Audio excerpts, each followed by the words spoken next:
नमस्ते दोस्तों, जोहार। मैं अभिषेक चक्रवर्ती आप सभी का फिर से अपने यूट्यूब चैनल पर स्वागत करता हूं। दोस्तों, आज की इस वीडियो में हम बात करेंगे क्लास 12 का इंग्लिश कोर का मॉडल सेट पेपर 5 के बारे में विद कंप्लीट एक्सप्लेनेशन के साथ, और कई एक्स्ट्रा क्वेश्चंस के बारे में भी जानेंगे जो आपके एग्जाम पॉइंट ऑफ व्यू से काफी ज्यादा इंपॉर्टेंट है। तो दोस्तों, अगर आप हमारे चैनल पर नए हैं तो चैनल को जरूर सब्सक्राइब कर लीजिएगा ताकि आगे के वीडियोस की नोटिफिकेशन सबसे पहले आपको मिले। और दोस्तों, जिन्होंने अभी तक जो है सेट 1 से लेकर 4 तक नहीं देखा है वो लोग जाकर प्लेलिस्ट में जाइए इंग्लिश कोर का, आपको वहां पे सारा कंप्लीट सॉल्यूशन मिल जाएगा और भी कई महत्वपूर्ण वीडियोस मिल जाएगी। उसको देखने के बाद आपके जो है एग्जाम में आने वाले मार्क्स काफी ज्यादा अच्छे होंगे।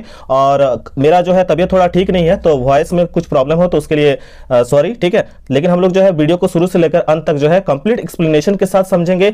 ये जो है इंग्लिश कोर का सेट पेपर जो है 5 है और आज जो है आपका मॉडल सेट पेपर 5 भी कंप्लीट हो जाएगा। तो जिन्होंने जो अभी तक चैनल को सब्सक्राइब नहीं किया तो प्लीज सब्सक्राइब कर दीजिएगा ताकि जो है जल्द से जल्द 10K कंप्लीट हो जाए और मैं आप सबके लिए और भी बेहतरीन वीडियोस लाता रहूं। तो चलिए दोस्तों, बिना किसी देरी के वीडियो को शुरू करते हैं।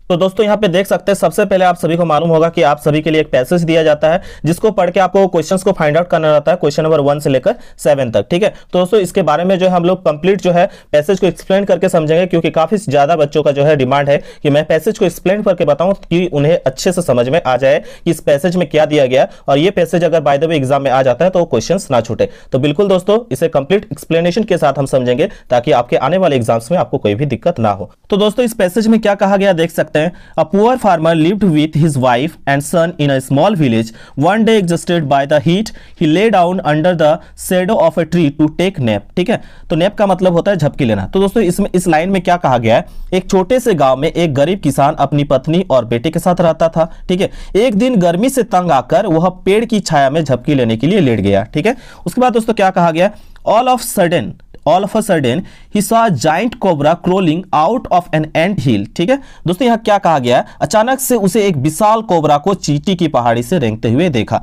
ठीक है, मतलब दोस्तों यहाँ पे चींटी की पहाड़ी बोलने का मतलब है जिसे देहात में कहते हैं टीला। ठीक है, the farmer thought to himself, surely this snake must be deity gardening my field so far. I have not noticed, that is why all my farming is in vain. Let me pay respect to it now and worship it hereafter। तो दोस्तों, यहां से यहां तक जो क्या कहा कि इसके बारे में हम लोग समझ लेते हैं। ठीक है, किसान ने मन ही मन सोचा, निश्चय ही यह सांप देवता होगा और मेरे खेत की रखवाली करता है। ठीक है, मैंने अभी तक इस पर ध्यान नहीं दिया है और मेरी सारी खेती व्यर्थ है। मुझे अब इसका सम्मान करना चाहिए और इसके बाद इसकी पूजा करनी चाहिए। यहाँ पे दिया गया दोस्तों, देख सकते हैं। ठीक है, आगे क्या कहा गया दोस्तों, यहाँ पे देख सकते हैं। ठीक है, he then made up his mind, brought some milk in a ball and placed it before the ant hill। ठीक है, तो दोस्तों यहाँ पे क्या कहा गया है, फिर से उसने अपना मन बनाया, एक कटोरे में कुछ दूध लाया और उसे चींटी की पहाड़ी के सामने रख दिया। ठीक है, तो आगे क्या कहा गया दोस्तों, यहाँ पे देख सकते हैं। He said aloud, "O Lord, guardian of my field, I did not know you will dwell here. Please forgive me for not paying respect to you. ठीक है, तो दोस्तों इसके साथ ही दोस्तों यहाँ पे क्या कह रहे हैं वो कि उसने ऊंची स्वर में कहा। ठीक है, अलाउड मतलब होता है ऊंचा स्वर में, ऊंचा स्वर में कहा, हे मेरे खेत के रखवाले प्रभु, मुझे नहीं पता था कि तुम यहाँ रहते हो, कृपया मुझे आपको सम्मान ना देने के लिए क्षमा करें। ठीक है, यहाँ पे वो फॉरगिव मांगते हैं, क्षमा मांगता है। ठीक है, उस स्नेक से। ठीक है, आगे क्या कहा गया दोस्तों, यहाँ पे देख सकते हैं। He left the milk bowl there and went back to his house. The next morning he was surprised to see a gold coin in the ball and soon the farmer became rich and happy। यहाँ पे दोस्तों क्या कहा गया, बहुत ही important line है। यहाँ पे कहा गया क्या कि जो वो है दूध का कटोरा को वहीं छोड़कर अपने घर चला गया। ठीक है, अगला सुबह वह कटोरे में से एक सोना का सिक्का देखकर हैरान रह गया और जल्द ही जो है वो किसान अमीर और खुश हो गया। यहाँ पे लास्ट लाइन पे देख सकते हैं, वो जल्द ही जो है वो किसान अमीर और क्या हो गया, खुश हो गया। ठीक है, इससे संबंधित पैसेज में क्वेश्चंस पूछे जाएंगे इसलिए मैं लाइन को ज्यादा हाईलाइट करते जा रहा हूँ। आगे देख सकते हो दोस्तों, बहुत ही इंपॉर्टेंट लाइन दिया गया है, इसमें से क्वेश्चन पैसेज में से पूछा गया है। ठीक है, तो इसे भी हम लोग अच्छे से समझ लेते हैं। One day the farmer had to go near city for a few days and so he directed his son to place the milk ball near the ant hill every day। ठीक है, मतलब क्या कहा गया दोस्तों, एक दिन किसान को कुछ दिनों के लिए पास के शहर में जाना था और इसलिए उसने अपने बेटे को प्रतिदिन चींटी की पहाड़ी के पास दूध का कटोरा रखने के लिए निर्देश दिया। ठीक है, उसके बाद दोस्तों आगे क्या लिखा गया देख सकते हैं। The son kept the milk ball and left only to find gold coin the next day। ठीक है, यहाँ पे क्या कहा गया, बेटे ने दूध का कटोरा, जैसे उसके पिताजी ने कहा था वैसे किया, बेटे ने दूध का कटोरा रखा और चला गया अगले दिन सोने का सिक्का खोजने के लिए। ठीक है, he then thought to himself, ठीक है। अब क्या है, फिर उसने सोचा this ant hill must be full of gold coins, ठीक है। उसने सोचा कि ये जो सोने का टीला है वो जरूर क्या होगा, पूरा सोने के सिक्कों से भरा होगा। और सोचता क्या है, I kill the serpent and take all of them, ठीक है। उसके बाद दोस्तों वो सोच रहा है कि मैं सांप को मार डालूंगा और उन सभी जो है सोने के सिक्कों को बटोर कर ले जाऊंगा, ठीक है। उसके बाद नेक्स्ट देख सकते हो दोस्तों क्या लिखा गया है, the next day while placing the ball of milk the farmer's son struck the snake with a club, ठीक है। यहां पे क्या कहा गया है, देखिए ये भी इंपॉर्टेंट लाइन है। अगले दिन किसान के बेटे ने दूध का कटोरा रखते हुए सांप को डंडे से मार दिया, ठीक है। उसके ऊपर में चोट मारा सांप के डंडे से, ठीक है। उसके बाद दोस्तों लिखा गया but the serpent escaped and beat him with sharp fangs instead, लेकिन जो सांप क्या करता है, सांप जो है वो बाय द वे बच जाता है किसी कारण से, और जो है वो अपने नुकीले फन से जो है उसे क्या करता है, काट लेता है। उसे क्या करता है, नुकीले फन से जो है उस बच्चे को काट लेता है जो उस सांप पर अटैक किया था, मारा था डंडे से, ठीक है। He was dead at once, ठीक है। अगर सांप इतना जहरीला सांप होगा तो एक बार में फन मारने से ही उसका क्या हो जाएगा, कहानी खत्म, ठीक है। तो वो बच्चा क्या हो जाता है, वो तुरंत ही जो है डेड हो जाता है, मर जाता है। When the farmer return he learnt about his son fate and cried. The next morning he took ball of milk and went to the ant hill, ठीक है। तो दोस्तों यहाँ क्या कहा गया है, जब किसान लौट करके अपने बेटे के भाग्य के बारे में सीखा और दुखी हुआ, अगला सुबह वह दूध का कटोरा लेकर चींटी के पहाड़ी पर फिर से चला गया। तो दोस्तों देख सकते हैं उसे अपने बेटे का जाने का कोई गम नहीं है, ठीक है। उसे बस सोने के सिक्कों को लेने का अभी भी क्या है, लालच है, ठीक है। कि उसका बेटा किस कारण से गया उसका उसे कोई चिंता नहीं है, ठीक है। और सीधा वो क्या चल जाता है, अगले दिन ही जो है फिर से वो दूध का कटोरा लेकर चला जाता है ताकि उसे फिर से क्या मिल जाए, सोना का एक कॉइन मिल जाए, ठीक है। यहाँ पे दोस्तों देख सकते हैं क्या कहा गया, बहुत ही इंपॉर्टेंट लाइन है और यहाँ से आप लोग काफी कुछ सीख सकते हैं, ठीक है। क्या कहा गया, देखिए the snake come out and said your greed and your overlook even the loss of your son stuck me ignorance and I had beaten him to death. तो दोस्तों यहाँ पे क्या कहा गया है, सांप ने बाहर आकर कहा उस व्यक्ति से जिसका बेटा मारा गया कि तेरे लालच ने मुझे अपने बेटे को नुकसान को भी नजरअंदाज कर दिया, ठीक है। उससे कह रहा सांप कि तेरे लालच ने तुझे अपने बेटे के नुकसान को भी क्या कर दिया, नजरअंदाज करा दिया, ठीक है। उसे अपने बेटे का कोई गम नहीं कि उसका बेटा उस सोने के सिक्के के लिए मारा गया, फिर भी वो इंसान एक सोने के सिक्के के लालच के लिए फिर दूध का कटोरा लेकर उस सांप के पास जाता है, ठीक है। तो वही सांप कहता है कि सांप ने बाहर निकलकर कहा उसके व्यक्ति से कि तेरे लालच ने तुझे अपने बेटे के नुकसान को भी नजरअंदाज कर दिया, ठीक है। उसके बाद दोस्तों यहाँ पे लिखा गया है तेरे पुत्र ने अज्ञानवश मुझ पर प्रहार किया, वो अजानते प्रहार किया, ठीक है, लेकिन उसे जो है उसका प्रहार के कारण उसे मुझे क्या करना पड़ा, डस कर मार डालना पड़ा उससे बचने के लिए, ठीक है। यहां पे दोस्तों देख सकते हैं क्या कहा गया है, I can not forget the blow on my head and you can not forget the loss of your सन। यहां पे क्या कहा गया दोस्तों कि मैंने अपनी सुनी चोट को नहीं भूल सकता, उस पर जो प्रहार किया गया था सांप पर, वो सांप कह रहा है कि मैं अपनी सुनी हुई चोट को नहीं भुला सकता और आप अपने बेटे के नुकसान को भी भुला नहीं सकते। Here after the friendship between us is not possible, मतलब इसके बाद हमारे बीच दोस्ती संभव नहीं है, ठीक है। The snake gave a costly coin and disappear, ठीक है। उसके बाद दोस्तों क्या लिखा गया, सांप ने जैसा कि वो दूध रखने पर सोना देता था सिक्का एक, तो ऐसे किया सांप ने, फिर लास्ट टाइम में भी सांप ने एक महंगा सिक्का दिया और गायब हो गया, ठीक है। दोस्तों यहाँ पे क्या कहा गया, किसान जो है अपने बेटे की मूर्खता को कोसते हुए वो भी वापस घर लौट के गया। दोस्तों यहाँ पे हम लोगों को इस कहानी से सीख मिलता है कि लालच जो है कभी भी किसी भी चीज में करना नहीं चाहिए और लालच के कारण जो है बहुत सारे घटना घटती है और उसका परिणाम भी उसे आगे जाके भुगतना पड़ता है, जैसे कि किसान को अपने बेटे को खोना पड़ा, यहाँ पे देख सकते हैं। तो दोस्तों इससे संबंधित कुछ महत्वपूर्ण क्वेश्चंस दिए गए, उसे भी अब हम लोग देख लेते हैं। तो सबसे पहला यहाँ पे देख सकते हैं दोस्तों क्वेश्चन क्या पूछा गया है, where did the farmer lay to take a nap. Video अगर पसंद आ रहा है दोस्तों तो बिल्कुल अपने दोस्तों के साथ शेयर कीजिएगा और लाइक और कमेंट करके नीचे फीडबैक देना ना भूलिएगा। दोस्तों यहाँ पे देख सकते हैं पूछा है क्या, where did the farmer lay to take a nap, ठीक है। पूछा गया है झपकी लेने के लिए किसान कहाँ लेटा था, तो आप सभी ने पढ़ा झपकी लेने के लिए किसान कहाँ रुका था दोस्तों, कहाँ लेटा हुआ था, पेड़ के नीचे, ठीक है। तो यहाँ पे करेक्ट आंसर क्या हो जाएगा, आपका ऑप्शन बी जो होगा करेक्ट हो जाएगा, अंडर अ ट्री, पेड़ के नीचे, ठीक है। नेक्स्ट क्वेश्चन पे चलते दोस्तों, क्या पूछा गया देख सकते हैं, what did the farmer do to worship the cobra, ठीक है। पूछा गया है कोबरा की पूजा करने के लिए किसान ने क्या किया, ठीक है। तो यहाँ पे ऑप्शन सी जो होगा करेक्ट हो जाएगा, put a bowl of a milk, ठीक है। वो हमेशा क्या करता था, एक कटोरा दूध वहां रख दिया करता था, ठीक है। उसके बाद दोस्तों नेक्स्ट क्वेश्चन अगला क्या पूछा गया, what did the cobra given give, what did the cobra give in return of the milk. ठीक है, यहाँ पूछा गया, ये आप लोग भी डायरेक्ट आंसर दे सकते हैं जिन्होंने अभी कहानी को पूरा समझा। ठीक है, दूध के कटोरे के बदले में कोबरा ने क्या किया, तो दूध के कटोरे के बदले में वो क्या देता था दोस्तों, a gold coin. Option A जो होगा यहाँ पे करेक्ट हो जाएगा। नेक्स्ट क्वेश्चन पे चलते हैं दोस्तों, क्या पूछा गया है, what did the farmer's son think on seeing the gold coin. ठीक है, यहाँ पे पूछा गया किसान के बेटे ने सोने का सिक्का देखकर क्या सोचा। तो दोस्तों यहाँ पे करेक्ट आंसर क्या होना चाहिए, सभी ने पढ़ा, ऑप्शन बी जो होगा यहाँ पे करेक्ट हो जाएगा। वो सोचता है क्या कि the ant hill must be full of gold. उसके दिमाग में क्या आता है कि जो है यहाँ पे चींटी का जो टीला है, यहाँ पे जो चींटी का पहाड़ी जिसे हम लोग टीला कहते हैं, उसमें क्या भरा हुआ होगा, सोना भरा हुआ होगा, वो सोचता है। ठीक है, नेक्स्ट क्वेश्चन पे देखते हो क्या पूछा गया दोस्तों, क्वेश्चन नंबर 5 पे, what did the son do to get all the gold. ठीक है, मतलब यहां पूछा क्या गया, सारा सोना पाने के लिए बेटे ने क्या किया। तो सारा सोना पाने के लिए उसने क्या किया था, सबसे मूर्खता भरा काम किया था कि उसने कोबरा को मारने का कोशिश किया था। ठीक है, ऑप्शन सी जो होगा यहाँ पे करेक्ट हो जाएगा, he try to kill the cobra, यानी उसने कोबरा को मारने का कोशिश किया। ठीक है, नेक्स्ट क्वेश्चन पे चलते हैं दोस्तों, क्या पूछा गया, the word nap in paragraph 1 means. ठीक है, तो दोस्तों यहाँ पे नैप का मतलब मैंने पहले ही बताया था, नैप का मतलब क्या होता है, झपकी लेना। ठीक है, तो यहाँ पे हम लोग झपकी कितने देर के लिए तो लेते हैं, थोड़ी देर के लिए, पूरी निद्रा नहीं होता। तो इसका जो है उसका मीनिंग क्या होता है, शॉर्ट स्लीप। नैप का मतलब होता है झपकी और उसे हम लोग क्या कहते हैं,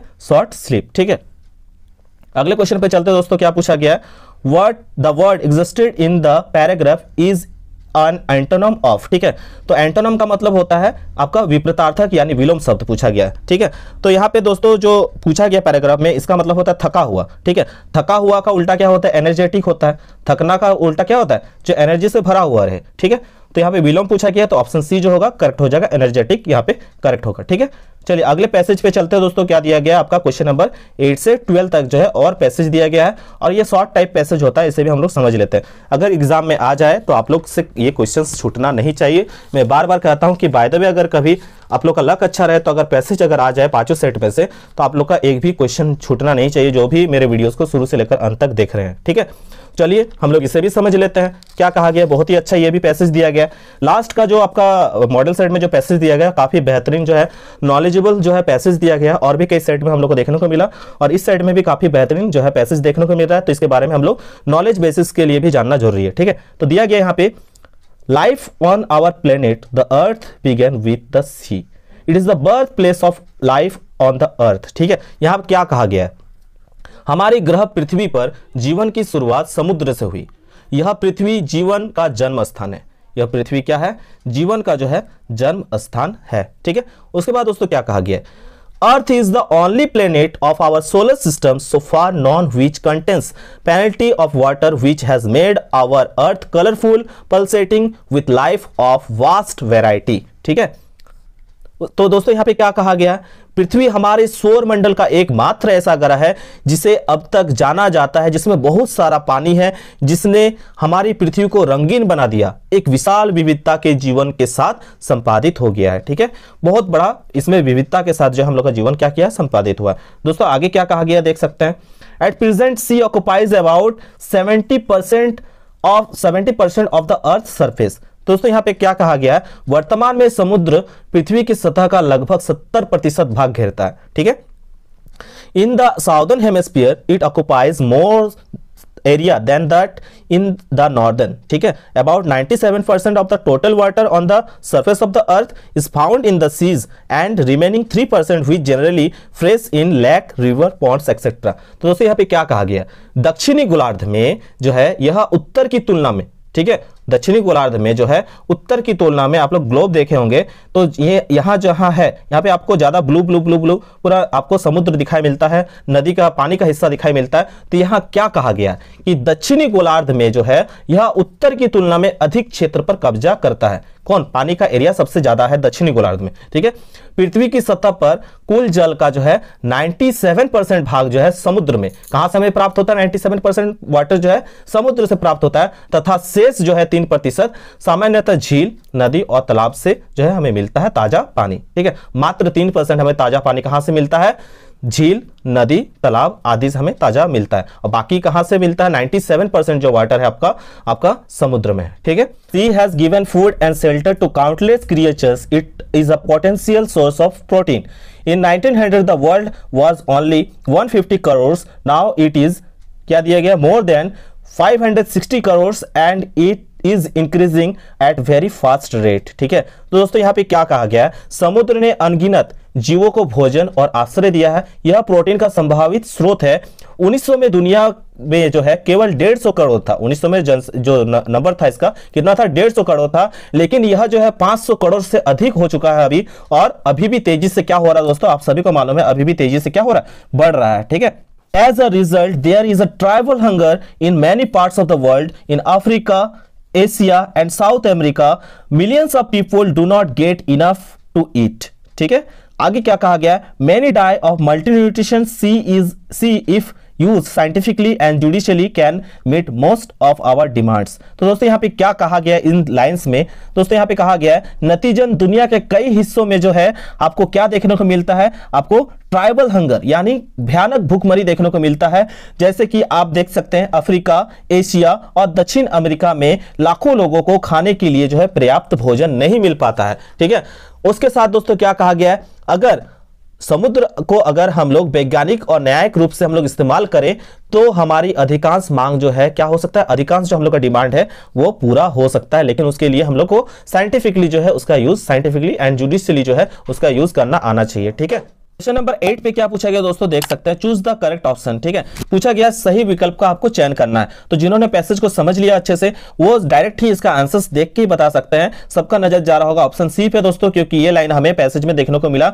यहाँ पे सटीक लिखा गया है, sea is the birth place of life on earth. ठीक है, मतलब समुद्र पर जीवन, समुद्र जो है पृथ्वी पर जीवन का जन्म स्थान है। ठीक है, समुद्र पृथ्वी पर जीवन का जन्म स्थान है। ठीक, क्वेश्चन नंबर 9 पे क्या पूछा गया दोस्तों, देख सकते हैं, at present sea occupies about dash on the surface of the earth. ठीक है, तो कितना परसेंट पूछा गया, वर्तमान में समुद्र किसकी सतह पर लगभग जो है कितना परसेंट जो वाटर ऑब्जर्व करके रखा हुआ है। तो यहाँ पे दोस्तों यहाँ पे करेक्ट होगा ऑप्शन बी जो होगा, करेक्ट होगा 70% जो है। ठीक है, उसके बाद दोस्तों आगे क्वेश्चन पे चलते, क्या पूछा गया, क्वेश्चन नंबर 10 पे पूछा गया, which is the only planet that contains water. ठीक है, तो कौन सा ऐसा ग्रह है जिसमें केवल पानी एकमात्र पाया जाता है, एकमात्र ऐसा ग्रह कौन है जिसमें पानी है। तो आप सभी को मालूम होगा जहां पानी है वही जीवन है, आप लोगों ने पढ़ा है जल ही क्या है, जीवन है। तो दोस्तों एकमात्र जो है कौन सा ग्रह है, अपना अर्थ, जहां क्या पानी पाया जाता है। ठीक है, अर्थ, यहाँ पे ऑप्शन सी जो होगा करेक्ट होगा। ठीक, चलिए नेक्स्ट क्वेश्चन पे चलते, क्या पूछा गया है, antonym of the word penalty is. ठीक है, तो यहाँ पे करेक्ट आंसर क्या हो जाएगा, तो पूछा गया पेनल्टी का मतलब होता है आपका बहुतायत। ठीक है, शब्द का विलोम पूछा है, उल्टा पूछा है, तो उसका उल्टा क्या होता है, बहुत का उल्टा क्या होगा, कम। ठीक है, और कम का यहाँ पे इंग्लिश में से दिया गया ऑप्शन में से ऑप्शन डी जो होगा करेक्ट होगा, स्केयर, स्केयर मतलब होता है कम। ठीक है, चलिए कम या कमी। नेक्स्ट पे चलते हैं दोस्तों, क्या पूछा गया है, choose the appropriate title for the given passage. ठीक है, तो दोस्तों यहाँ पे अधिकतर आप लोगों ने देखा, मैंने पहले भी वीडियोस में बताया कि जो वर्ड बार बार रिपीट होगा वही आपका क्या होता है, पैसेज का टाइटल होता है। ठीक है, तो दोस्तों यहाँ पे हमें बार बार कौन सा चीज देखने को मिला, सी सी सी, और सी के बारे में क्या देखने को मिला, सी जो है जीवन से किस प्रकार से हम लोगों के साथ जुड़ा हुआ है, समुद्र हमारे जीवन के साथ किस तरह से जुड़ा है, उस चीज के बारे में हमको यहाँ पे जानकारी मिलती है। तो दोस्तों यहाँ पे करेक्ट ऑप्शन आप सभी को नजर आ चुका होगा, ऑप्शन ए जो होगा करेक्ट होगा, द सी लाइफ। ठीक है, चलिए आगे क्वेश्चन पे देखते हैं, जो आपका जो है राइटिंग सेक्शन से दिया गया है और काफी इंपॉर्टेंट क्वेश्चंस है। पांचों सेट अगर आप लोग कर लेते हैं तो इसी से जो है राइटिंग सेक्शन से बहुत सारे क्वेश्चंस आपको एग्जाम में देखने को मिलेंगे। तो बिल्कुल इस पर कोई भी लापरवाही किसी भी स्टूडेंट को नहीं करना है। क्वेश्चन नंबर 13 पे क्या पूछा गया दोस्तों, देख सकते हैं, in note making we should avoid. ठीक है, तो दोस्तों यहाँ पे क्या कहा गया है, नोट मेकिंग में हमें बचना चाहिए। तो किससे बचना चाहिए, मैंने इसके बारे में पहले भी आप सभी को बताया है, लॉन्ग सेंटेंसेस से जो है हमें बचना चाहिए। तो यहाँ पे आपका करेक्ट ऑप्शन क्या हो जाएगा,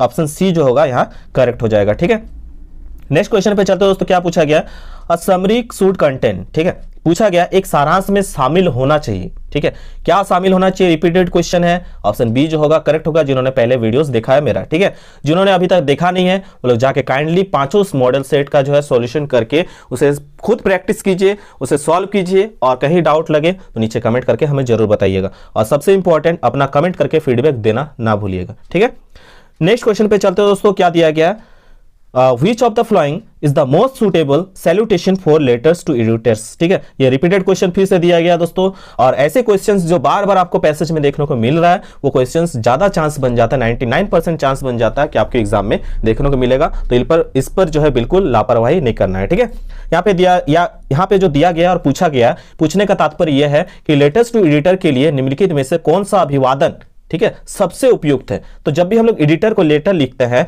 तो हम लोग उसमें क्या लिखते हैं, सबसे पहले सर या मैडम। ठीक है, तो ऑप्शन डी जो होगा यहाँ पे आपका करेक्ट हो जाएगा।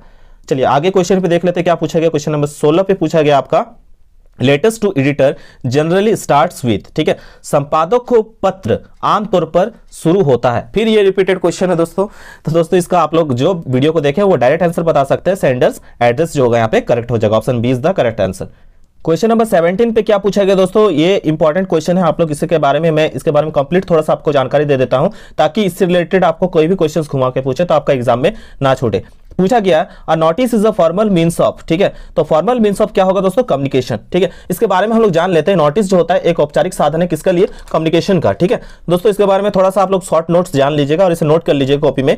A notice is a formal means of communication. ठीक है, मतलब दोस्तों यहाँ पे आप पहले लाइन पे पढ़ चुके हैं, क्या कहा गया, notice is a formal means of communication, सूचना संचार का एक औपचारिक साधन है। ठीक है, the purpose of notice is announce और display information to a specific group of people. ठीक है, यानी नोटिस का उद्देश्य जो है दोस्तों, लोगों के एक विशिष्ट समूह को जानकारी की घोषणा करना या उसके सामने प्रदर्शित करना। ठीक है, जानकारी को।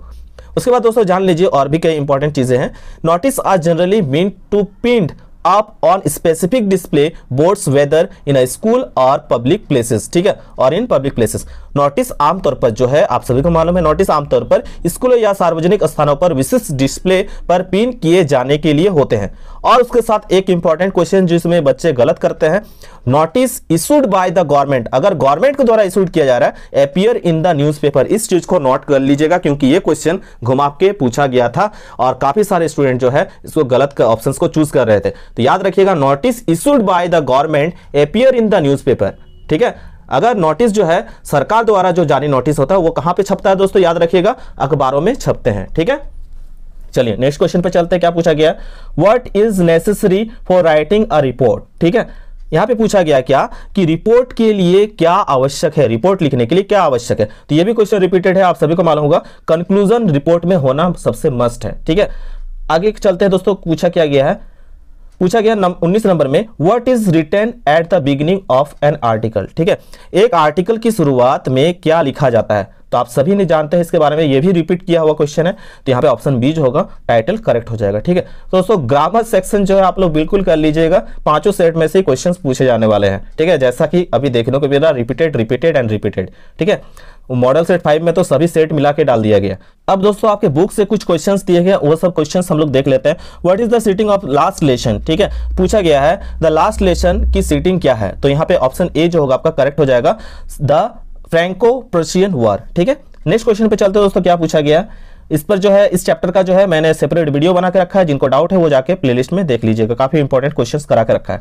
क्वेश्चन नंबर 21 पे पूछा गया है, which country did French belong to. ठीक है, ये रिपीटेड क्वेश्चन है, इसे नोट कर लीजिएगा एकदम, ये क्वेश्चन पूछे जा सकते हैं। ठीक है, पूछा गया है फ्रेंच किस देश से संबंधित था। ठीक है, तो फ्रेंच जो है आपका ऑप्शन सी जो होगा, फ्रांस देश से संबंधित था। ठीक है, नेक्स्ट क्वेश्चन पे चलते हैं दोस्तों। क्या पूछा गया, पूछा गया 22 पे, is your school ready, who asked this question. ठीक है, तो ये आपका करेक्ट आंसर क्या होगा, ऑप्शन जो होगा डी करेक्ट होगा। पूछा क्या गया है यहाँ पे कि क्या आपका स्कूल तैयार है, यह प्रश्न किसने पूछा, तो किसने पूछा था दोस्तों, यहाँ ऑप्शन डी होगा, साहब। ठीक है, चलिए नेक्स्ट क्वेश्चन पे चलते हैं दोस्तों। क्या पूछा गया, the rag picker have no identity but they have. ठीक है, यहाँ पे बोला गया कि कूड़ा बीनने वालों की कोई पहचान नहीं होती, लेकिन उनके पास एक चीज होती है। क्या होती है दोस्तों, राशन कार्ड। ऑप्शन सी जो होगा यहाँ पे करेक्ट हो जाएगा। ठीक है, 24 नंबर पे क्या पूछा गया दोस्तों, देख सकते हैं, who insist on being his on master. ठीक है, पूछा गया है कौन अपना स्वामी होने पर जोर देता है, तो मैंने पिछले वीडियोस में भी एक्सप्लेन करके बताया, यहाँ पे आपका करेक्ट आंसर क्या हो जाएगा, मुकेश। ठीक है, उसके बाद दोस्तों अगले क्वेश्चन पे चलते, क्या पूछा गया देख सकते हैं, क्वेश्चन नंबर 25 पे पूछा गया what makes the city of Firozabad famous. ठीक है, तो मैंने इसके बारे में भी पिछले वीडियोस में बताया, रिपीटेड क्वेश्चन है और जो रिपीट किया जा रहा है वो आपका एग्जाम में भी रिपीट हो सकता है, तो इसलिए जरूर उसे आप लोग अच्छे से नोट कर लीजिएगा। ठीक है, पांचों सेट मॉडल निकाल लीजिएगा, उसे आप लोग आंसर्स को मिला लीजिएगा। ठीक है, और उसके बाद उसका आप लोग बार बार उसको रिपीट करके एक दो बार स्टडी कर लीजिएगा। उसके साथ कई जो है एक्स्ट्रा क्वेश्चंस भी जो है आप चैप्टर वाइज अपने बुक से स्टडी करके रहिएगा, अगर आप चाहते हैं कि मेरा 40 में से 40 जो आंसर सही हो तो। ठीक है, चलिए पूछा क्या गया, 25 पे पूछा गया what makes the city Firozabad famous for. तो आप सभी जानते हैं किसके लिए फेमस है, ग्लास बैंगल्स के लिए। ठीक है, नेक्स्ट क्वेश्चन पे पूछा गया क्या 26 पे deep water is an extract taken from. ठीक है, तो यहां पे पूछा गया है क्या डीप वाटर किससे लिया गया एक अंश है। ठीक है, तो आप सभी पढ़े होंगे, इसका करेक्ट आंसर क्या होगा, ऑप्शन बी जो होगा करेक्ट होगा। मैंने इसका भी वीडियो बना के रखा हो, आप लोग जाके चेक कर लीजिएगा। ऑफ मैन एंड माउंटेन्स जो होगा यहाँ करेक्ट होगा। ठीक है, चलिए नेक्स्ट क्वेश्चन पे चलते हैं, क्या पूछा गया व्हाट इज बंपिंग। ठीक है, तो बंपिंग क्या है दोस्तों, ऑप्शन सी जो होगा आपका, ऑप्शन जो ए होगा, सॉरी यहाँ पे ऑप्शन ए जो होगा आपका करेक्ट होगा, एक रिवर है। ठीक है, चलिए नेक्स्ट क्वेश्चन पे चलते हैं।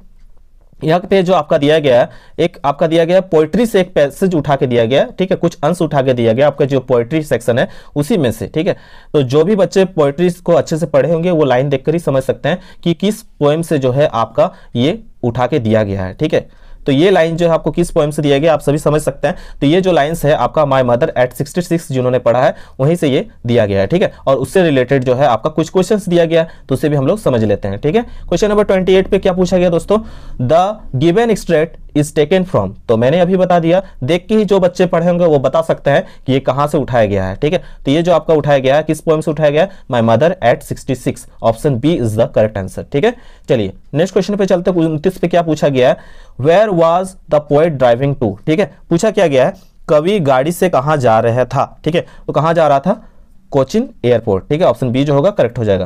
क्वेश्चन नंबर 30 पे चलते हैं दोस्तों, क्या पूछा गया, who was sitting beside the poet. ये भी रिपीटेड क्वेश्चन है। ठीक है, तो दोस्तों यहाँ पे करेक्ट आंसर क्या होगा, हर मदर। ठीक है, पूछा क्या गया, कवि के पास कौन बैठा था, तो उसकी मम्मी बैठी थी। ठीक है, हर मदर करेक्ट हो जाएगा। क्वेश्चन नंबर 31 पे क्या पूछा गया दोस्तों, who is the poet of the poem an elementary school classroom in a slum. ठीक है, तो दोस्तों यहाँ पे पूछा क्या गया है, एन एलिमेंट्री स्कूल क्लासरूम में जो है इस कविता के कवि कौन है। ठीक है, an elementary school classroom in a slum जो कविता है उसके कवि कौन है, तो आप सभी जानते हैं ये भी रिपीटेड क्वेश्चन है, स्टेफन स्पेंडर जो होगा यहाँ पे करेक्ट हो जाएगा।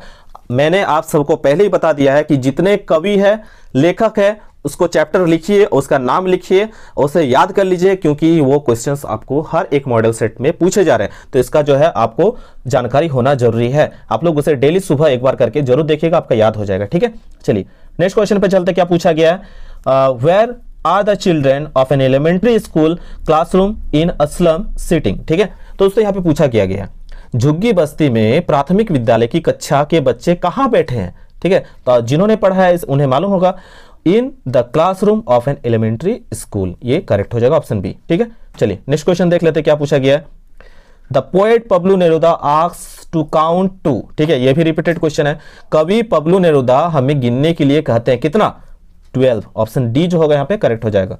34 पे क्या पूछा गया दोस्तों, देख सकते हैं, what type of words does the poet talk about. ठीक है, तो दोस्तों यहाँ पे जो होगा आपका जितने भी यहाँ ऑप्शंस दिए गए वो सभी करेक्ट है, ऑल ऑफ दिस जो होगा आपका करेक्ट हो जाएगा। ठीक है, 35 पे पूछा गया दोस्तों, let tigers be aware who said this. ठीक है, तो यहाँ पे दोस्तों आपका करेक्ट आंसर क्या होना चाहिए, मैंने इसके बारे में पहले भी बताया, ऑप्शन सी जो होगा आपका करेक्ट हो जाएगा, द प्रिंस जंगजंग बहादुर। ठीक है, चलिए नेक्स्ट क्वेश्चन पे चलते हैं दोस्तों। यहाँ पे पूछा क्या गया था, याद रखिएगा, ये क्वेश्चन डाउटफुल वाला क्वेश्चन जो आप लोग करते हैं बार बार, दिक्कत इसमें दोस्तों, इसको जान लीजिए, बाघ सावधान रहे, ये किसने कहा था, किसने चेतावनी दिया था बाघों को कि बाघ सावधान रहे, तो यहाँ पे करेक्ट आंसर होगा द प्रिंस जंगजंग बहादुर। ठीक है, ये आपका करेक्ट आंसर होगा, तो जिनका डाउट था वो क्लियर कर लीजिएगा, ऑप्शन सी जो होगा आपका करेक्ट हो जाएगा। ठीक है, चलिए 36 पे चलते हैं, what was banded by the king in the state of Pratibandhapuram. ठीक है, तो प्रतिबंधपुरम राज्य में राजा द्वारा किस पर प्रतिबंध लगाया गया था, तो टाइगर हंटिंग के लिए जो है बाघों का शिकार करने के लिए जो है प्रतिबंध किया गया था। ठीक है, वहां पे